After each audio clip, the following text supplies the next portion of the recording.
Yeah, so that Mustard Seed Garden Manual of Painting is an old Chinese painting manual from 17th century China. I became actually interested in that book because I was interested in the water-based woodblock printing technique. Because at that time, those books were reproduced through relief woodblock prints.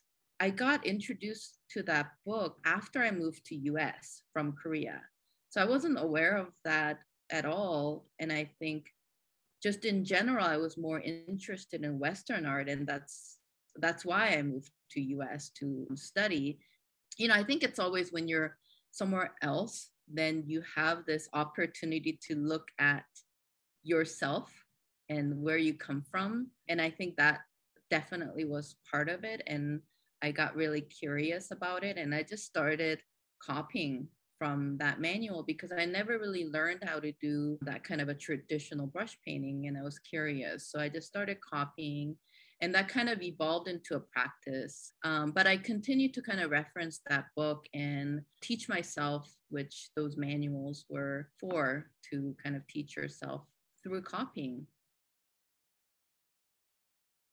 The thing that I think is really fascinating about Sumi Ink is it's so simple. You don't really need a lot, but it's so difficult. And at the same time, it's really playful.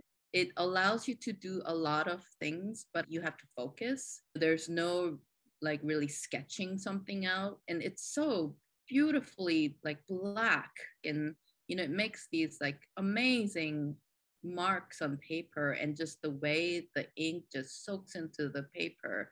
Just that interaction of those three things are so attractive.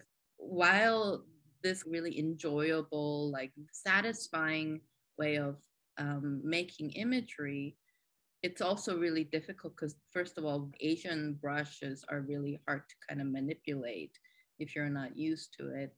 And then there's really no hiding of any mistakes when you're using Sumi ink.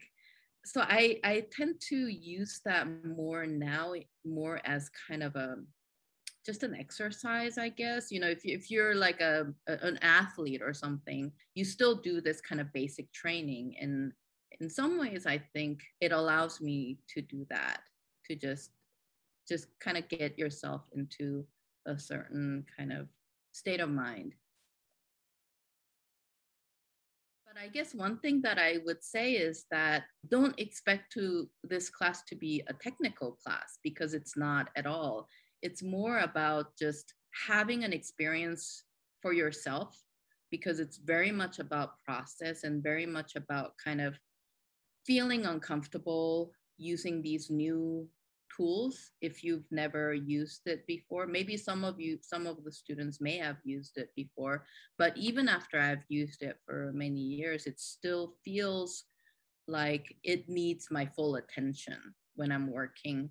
So it really is something that I hope that students will be able to just enjoy and explore the process and possibilities. It doesn't necessarily mean that after this class, you're going to start using this as the medium that you're going to use for your own work.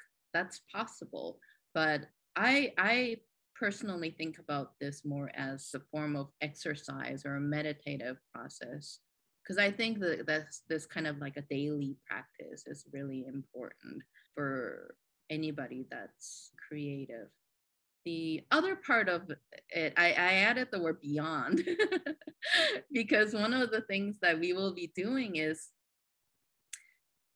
the goal is to just make marks like for hours and hours and days, and hopefully what everybody will end up with just this pile of paper that are just with Sumi ink marks. So there are some other things that I'm going to bring into the workshop where I'll show students how to mount paper, and maybe perhaps do some really simple folding structures that you can make those test drawings and exercises into simple book structures. So that's the beyond part that I have at the end.